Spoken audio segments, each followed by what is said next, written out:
yesterday was day 114 of daily consecutive protests over the police assassination of Andrew Brown Jr.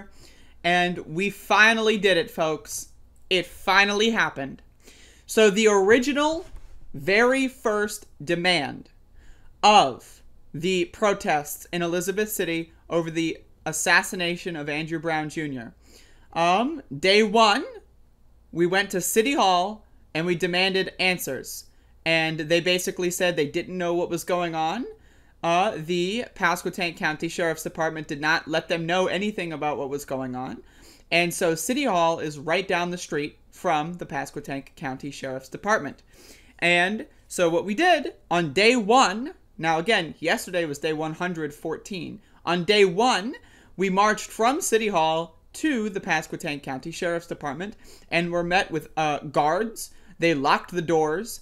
We saw at one point Tommy Wooten look through one of the windows. He refused to speak with anyone in the community. And then on day two, we showed up again. And on day three, we showed up again. And on day four, we showed up again. And we continued to show up.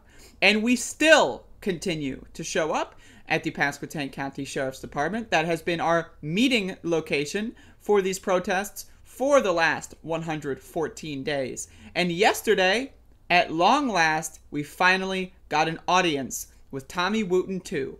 And so it went about as well as I expected. Let me get this pillow out of the way. All right, so it went about as well as I expected. And you can watch the complete video I've got on YouTube. It's just uploaded. You can just type this into the search result if you're watching this in the future. So I recorded the entire meeting, and we did not make much progress in this meeting, but at least we had a meeting.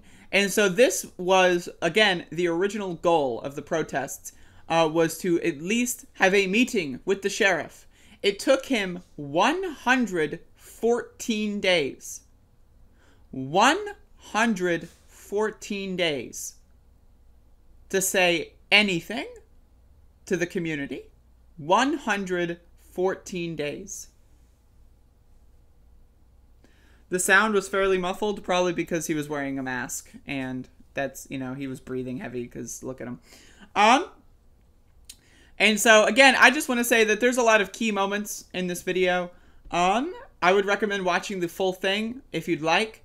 Some of the key moments where he said at one point that we have a lot of incorrect information, and there are answers, but he can't give us the answers. And that was one of the things that he was saying, is that there are answers to our questions. They exist. They're just, we can't have them. And so, we've been waiting for this meeting for 114 days. And we got basically no information. He said he is considering a police review board, citizen review board for the police. He is considering it. He also said it was in the works. So it is currently in the works, it is forming, but he's also still considering it at the same time. He said he is considering dropping the ridiculous charges against myself and 11 other protesters that, we had to deal with a couple months ago. He said he is considering dropping those charges. He said he will have answers for us after the legal case is over, which will take somewhere between now and 2 years from now. He said that, what else did he say? There was one other key point that I wanted to mention. Let me drink some coffee. It'll come back to me, folks. He said that he submitted a petition to release the tape. And he said he submitted another one. Bro, 2 petitions. I mean, that's incredible work from Tommy Wooten. So, basically, it took us 114 days to get an audience with him. And it's a start. It's a start. But we got nothing. We got no concrete details, no information whatsoever. he essentially filibustered for 35 minutes. And so, you know, again, I want to, you know, let everyone know that, you know, we go through these steps, and I recorded this meeting so that we can see exactly how Tommy Wooten treats the community. He has been afraid to speak to us for 114 days. And so the seniors have been doing sit-ins every Thursday for the last couple of Thursdays. And that was what made Tommy Wooten like decide, all right, this is the third sit-in, I think maybe the third or fourth sit-in, and, you know, I'll finally just talk to some of the older people. And so originally, I want to let everyone know, originally I was going to do a phone interview with the seniors during the sit-in in yesterday's show. I was originally going to call them around 10:30, halfway through the show, and have them give us a phone interview. But before the show started, they called me on the phone and said that they would prefer if I came here. They said that they you know, just in case something happens, that way I could record it and have the entire thing. I was not expecting the sheriff to talk to them. I don't think they were expecting the sheriff to talk to them.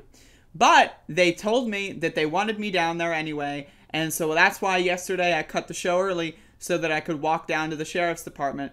And basically 5-10 minutes after I got in was when Tommy Wooten came out to talk to us.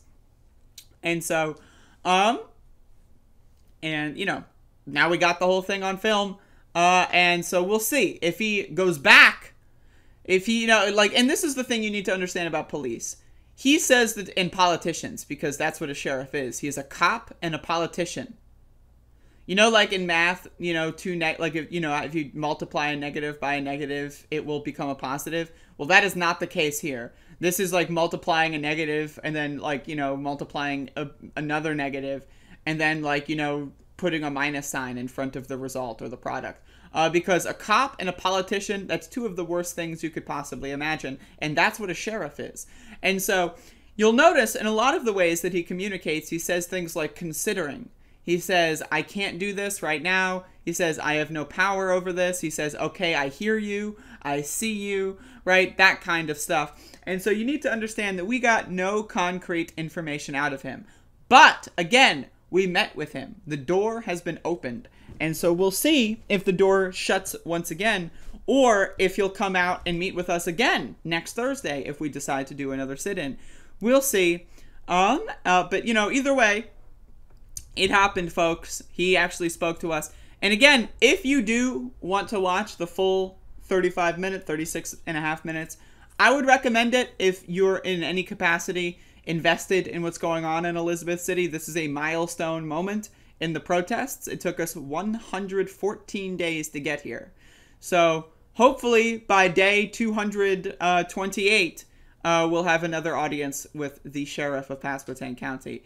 But anyway, it happened. I mean, I you know, go watch the full tape if you'd like. Unlike the Pasquotank County Sheriff Department, I release the full tapes, the raw tapes, and the unedited tapes as soon as they are filmed. So maybe they could learn a thing or two from me. But either way, that happened.